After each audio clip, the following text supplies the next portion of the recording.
Hello, welcome back to Leafy Life. I'm Susie and this channel is my space to share my love of houseplants. In this house, I am tending to leafy life, reaching green and bending toward the light. Leafy life, this is my leafy life. So I'm here in my bedroom, sandwiched between the edge of the bed and the wardrobe, down here on the carpet, trying to stay out of the sun because it feels like we're suddenly having another heat wave here in the middle of October and I'm not keen. So I've had to dig out some summer clothes again because, my goodness, it's just so warm. I was enjoying the jumpers and boots and socks lately, but yeah, oh well, it'll come back. The reason I'm in this little nook here today is that the rest of the house just feels quite suddenly a bit messy and cluttered and noisy. It's the weekend, and although I've actually kept the house beautifully clean and tidy this week and like really decluttered, and everywhere's felt really spacious and clear, it suddenly feels like there's stuff been strewn everywhere just from today. So yeah, so here I am. So today I just want to share my love for RADERMACHERA because they are a plant that I really truly adore. They're an absolute favourite of mine. I can't see that ever changing. I think they're beautiful and they are easy to look after once you know their preferences. So have some jobs to be doing with RADERMACHERA today. So this one is needing a repot, and this biggest one needs a prune, and then the prunings can be turned into propagations. So I'm going to get on with that today, and as we go along I will just share with you some facts about them and what their needs are if you want to look after one yourself. Oh my goodness, I need to press the record button harder because I just filmed a load of stuff for you and then realised it had not been recording at all. So yeah, let's go again. So this one is a medium one that I've had for a little while. I have a bigger one here, which I did just film me doing the cuttings of this, but that's lost, so I'm going to have to show you on a different plant. But yeah, this is my bigger one. I've just trimmed it down to make a much more rounded sort of bushy shape. It did have some long bits coming out the top because it's grown a lot in this last summer season. So these are the bits that were coming out the top, like this. They did also have some pieces a bit lower down, which I've trimmed off to give me some little bits to put under the soil, because I don't like to bury the leaves because they can go rotten when you are trying to propagate something. So yeah, this one's basically dealt with. It's fine in this size pot. I actually repotted it a little while ago, probably a good few weeks ago, and it's happy in this pot. One of the reasons for trimming it down was that it was getting very leggy and tall and a bit of a strange shape, which I didn't really mind, but it might start flopping over. But the other reason is that I really like the spot that this is in, and it's getting too big for that particular place, so I didn't want to have to move it. I like where it lives, so that has been trimmed and I'm going to put that one back now, but I will show you how to take cuttings from this other plant, which also has a slight leggy bit on it. So yeah, this one needs repotting. It's got its roots really coming out the bottom of this pot, you can see now. So yeah, this is ready for a repot, and I'm going to snip a couple of bits off and I'm going to use these snippings to propagate into new plants. I have 6 of these around the house, partly because I just really love them. My son has one and my daughter has one. They love it. They are such a cute little plant when you first buy them. These are very cheap and affordable, so that's about the size that I first get them at. All of these plants have come from a plant this size in the beginning, and yeah, I have spares because I just really do love this plant, as I've already said, and so I do feel nice about sharing the love of it with people and giving them away sometimes to someone who looks like they might appreciate it. And yeah, because they are quite easy to look after, and I just think they're really pretty, and it's not a plant that a lot of people talk about. I haven't met that many people who know about them or who have seen them before. I did take one to the plant swap, and yeah, that got happily snapped up by somebody who kind of fell in love with it, and that was really nice to show them what it needs and for them to go home with it, and for it to grow with them instead. So yeah, with the cuttings, basically I want to cut them down quite close in. The ones that I took from the other plant were perfect because they were sort of branching up quite a lot, and rather than just snipping them down under the first little point here, can you see that okay? I could snip them there, but I actually snipped down after the next 2 branches, which you can see I've trimmed off. I'll show you on the next one when I do it, so that I can put this bit under the soil or in the water, and hopefully the roots come from there, because this one has actually got a little sprout coming up, so that's going to be a nice leaf shoot like these soon. So I've taken 3 of these, so I'll probably pot them together. The other one's just flown off somewhere on the floor. So I'll probably put all of those 3 in a pot together eventually, and see how they do and see what shape they become, because they are very long stems right now, but hopefully with the new growth, actually you can see on that one it's even longer, so that is going to sprout up and that will probably be quite long. So rather than it be just one tall little section, I'll get several of them in a pot together. Oh, there it is. So I'll just show you on this plant now how I did that. So these are from the family Bignoniaceae, is that how you say it? Sorry, I'm not very good with Latin names, but that's just soil. Oh, don't you just live in this kind of like panic that you might just discover a thrip when you're doing something with a plant? If you see something black and you're like, is that a thrip? It is not, thankfully, although I do have discovered a thrip earlier on a plant, but it was with just one, and I'm hoping that it won't be an infestation. Anyway, that aside, what was I going to say? Yes, so they another name for it is China doll plant is one of its common names, and serpent tree and emerald tree. Not really sure why serpent tree, but there we go, maybe they like living in them.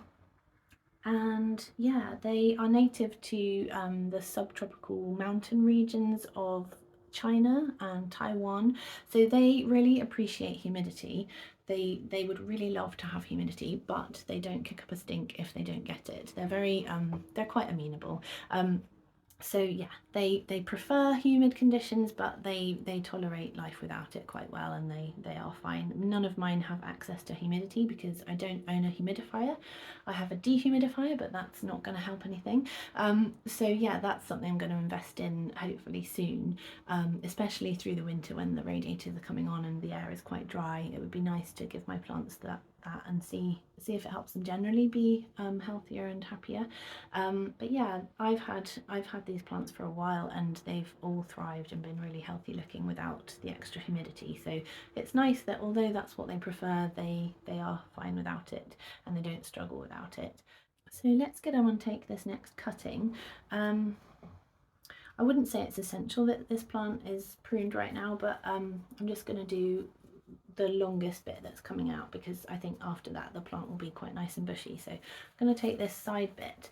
I'm going to see if I can show it to you. It's hard to show you through all the little leaves, but you will see it better once I've cut it back. So there we go, you can see in there. So I'm going to cut down under this next pair of branches there.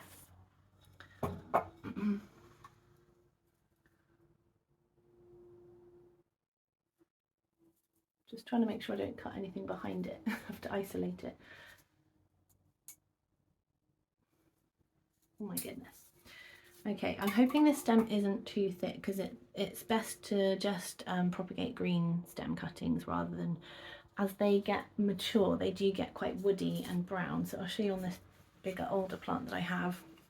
You can see, if I just punch myself in the face.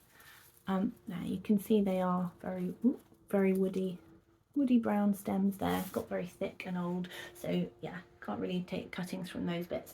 I would say this is starting to head that way. It's getting more mature, but it's still green, so we'll hope that it's okay. So There we go, there's my cutting. I'm just going to remove the lower branches. This is actually got a growth point coming, so between the sideways shoot here and the upright main stem, there is a little tiny blob on each side where a new leaf or new shoot would come out from next. But I'm going to snip these off, and that will go under soil or into water, and hopefully it will start rooting soon. So I'm just going to snip those off. Now these little side snippings, I need to check whether they would work as cuttings as well or not. I think they might if I removed some more of the side shoots and get a little nodule under. I'm going to try it, but I'm not so confident that those ones would work. I'm going to try rooting these in water first, because as I haven't propagated this plant before, I want to just keep a real eye on how they're doing, because it is, well, it's just magic and lovely to see the roots forming, especially if they're quick. It's very rewarding. But either way, even if it takes a while, it's nice to kind of be able to keep a close eye, and when they do pop out roots, then you're there to see it. Whereas when it's in soil, it's all a bit of a mystery until it starts doing some new growth. So yeah, I'm going to watch them in water, and I'll, if they're doing okay, I'll try and post some updates for you to see the progress as well.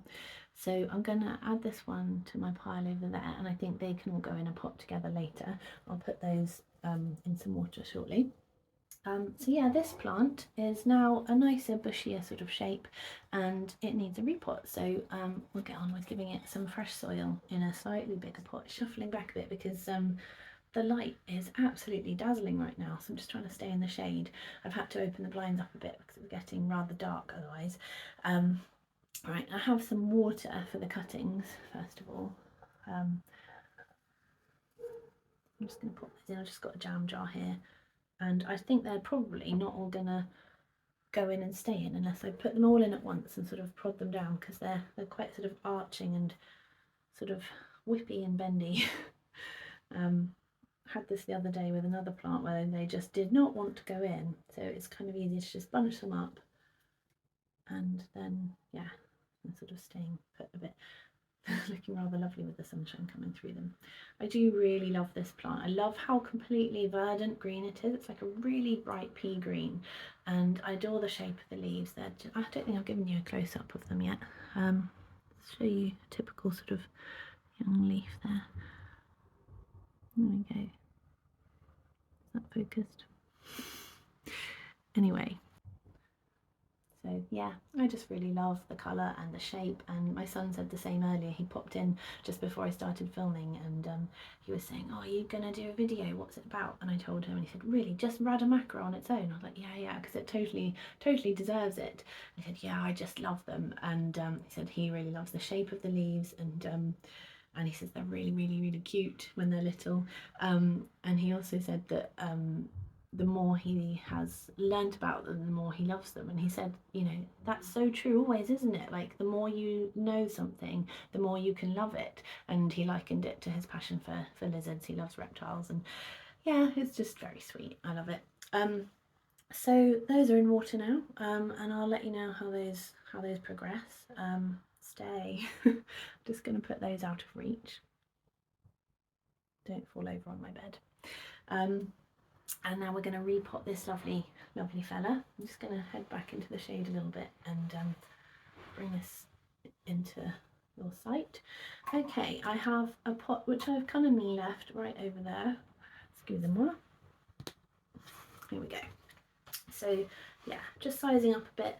I have found that RADERMACHERA don't like being in a pot that's too small. They don't want to be swimming around in oceans of soil that they don't need, but I have found that once they start getting the roots coming out of the bottom, whoop, they seem to sort of just sulk a little bit, sort of they droop a bit easier, and sometimes start to get some yellowing leaves at the bottom of the plant, which this one did earlier actually. So I've just taken those off. I don't think there's any underlying issues. I think it is just typical of how they behave when they just are really ready for a repot, and that's one way that I know that they need it. So hopefully it'll be much happier once it's got a little bit more space. I'm just going to tip this soil out.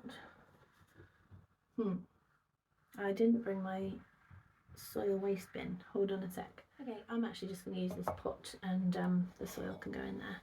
So I'm just going to get my fingers in sort of around and through the branches to support it, to support the plant, and tip it onto its side and then slightly upside down. Just kind of squeeze around the pot to loosen the soil around the sides.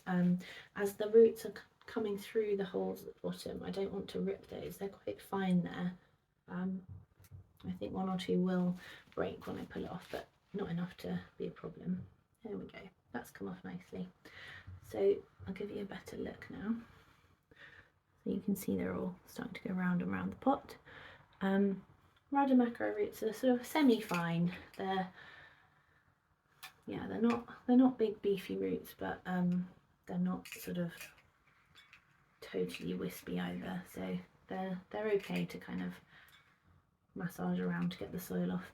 I'm just gonna actually, this is my own potting soil mix from a previous repot and it looks in pretty good shape, so I'm just going to take the top bits off and then just tease out a few side bits of roots to let them know that they've got some space around them, rather than try and completely strip all the old soil, which I would do if it was still in shop soil or come from somewhere where I just didn't really like how the soil, what the soil choice was, or didn't think it was right for that plant or whatever. So this is actually fine, and I'm just going to do minimal disturbance of this plant, just kind of gently let it know that there is some more space around it to spread out, rather than a total like massive disturbance. There we go. I quite like to take the top bit of soil off where possible because it does get a bit gunky from sort of waterings, and yeah, it's just nice to kind of refresh that. So there we go. I'm now just going to ease out a few little bits from underneath if I can. They're quite welded in, so yeah, into quite big sort of ropey blocks around where the bottom of the pot was. So I don't want to rip too much. I'm just going to pull it away a little bit just to kind of like encourage it downwards a bit. The pot I have is a bit deeper than what it's been in, so it'd be nice if it can sort of travel down a bit. There we go. I think that's probably enough because they are quite little, although they're well established roots, they are quite sort of narrow. Okay, so that's the soil that's going away, and there's the new pot. So you can see it's kind of like another inch or so bigger. Well, actually maybe you can't see that, but yeah, it's kind of sizing up. It probably looks way bigger than it actually is. Width-wise it's the right size, but it is quite a bit deeper than the previous pot, which was quite a squat little one, so I think it can afford to spread out this much. I think it'll be happy. So I'm just going to sit my pot in the soil, put in a handful or two to kind of cover the base, and then just see where we're at height wise. Yeah, it needs a bit more, another handful or so.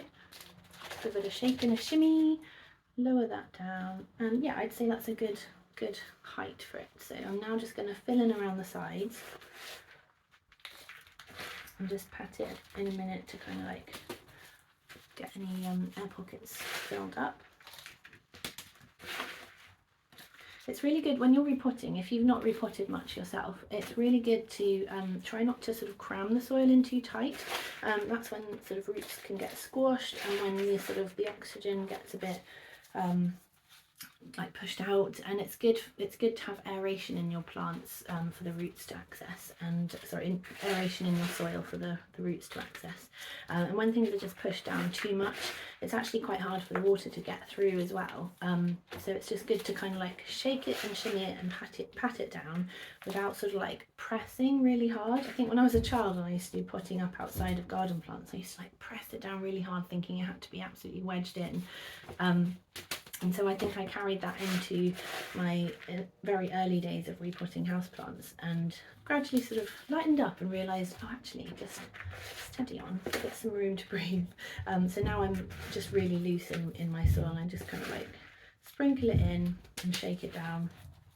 The only time I ever really sort of press it down a bit is if the plant is kind of like trying to lean a certain way, and then I kind of like prod on the side it's on the side that I need to sort of press it down in order to make it lean over that way, kind of like tips it. It depends on sort of how the plant is sitting really, but yeah, that occasionally a sort of a prod in the right place can make it kind of be a bit more sturdy if it hasn't got enough support to sort of keep itself upright in the soil. But yeah, not every plant needs that. Anyway, right, I think that's nicely full and it's at a nice level, so I'm happy with that. So there we go. This one is my daughter's one actually, so this came from her room, so that will go back into her room. I'll have to find it another pot because this one is sadly just a bit too small, but that's fine, we'll find something. So yeah, that one's repotted and the cuttings are in water, and that's it really. I just want to tell you a bit more about how to look after your own RADERMACHERA. It is, as I say, it is a very easy plant, it's just, it is quite a particular plant. So basically, never let it dry out fully. It doesn't want to do that thing where you have like the top few inches of soil dry, or let it fully dry out before the next watering. It doesn't like that at all. I know a lot of plants do like that, and we sort of all get shepherded in that direction, like make sure you let it dry out. But RADERMACHERA do not like that, and they will not thank you for it. So keep them consistently moist or damp. They don't want to be sitting in absolute puddles of water, so once you've watered them and it's all dripped through the soil all the way to the bottom of the plant and come out the other end, make sure that you tip out any water, or just water them over a sink and let it drain or whatever, but just make sure they're not sitting in any residue of water. And yeah, just water them as regularly as you see the soil needs it really. So just, it's going to differ in every house. I have quite a bright house generally, as you can tell, and most of my RADERMACHERA are in quite bright positions, and they do get thirsty. They do need quite regular waterings, but in another home they might not need it quite so often, and in another spot, like this one has been in a bit of a shady spot actually, and it doesn't dry out so quickly, even though it's in a smaller pot. But as a result, it also hasn't grown so fast as usual. Normally when I get this size of plant home, it really takes off quite quickly and very soon becomes like these bigger ones. It really doesn't take that long, and it's quite surprising how quickly they take off. But yeah, that one has not grown very quickly just because it hasn't received so much light. But yeah, I will now move it to a brighter spot now that I've realised that, because I'd like to see it grow. It probably won't stay with me, it will probably go and be adopted by somebody else anyway. But yeah, so they like to stay really damp, just consistently damp. In terms of lighting, they don't want to be in deep shade, they don't want to be on a bright windowsill, they don't want to be in direct bright sun. So medium indirect light to bright indirect light is ideal, so that they are getting plenty of light but just not getting scorched full sun on them. That's it really. I think I've told you everything. In terms of feeding, I haven't fed these guys much because I've repotted them, because they've grown so quickly. They've had fresh soil and so access to lots of nutrients without needing to feed them. I haven't fed them this summer, but if they don't need repotting next spring, I will make sure that I start feeding them when the growing season commences next year. But yeah, basically I think they're gorgeous, and I think that once you get to know them, there you can relax into knowing what they need, and yeah, spread the love of RADERMACHERA. Before signing off, I just wanted to add that obviously I am not an expert, and I'm just sharing my experience of how RADERMACHERA have behaved for me and what I've sort of picked up as I've gone along. I'm still learning. If I've missed anything out, or you've got any questions or comments or any tips to share about your experiences with RADERMACHERA, please just add them in the comments below. Thanks. Thank you so much for joining me today for this video. I hope you've enjoyed it. If so, please like and follow, share and subscribe to my channel, and I will see you next time. Bye!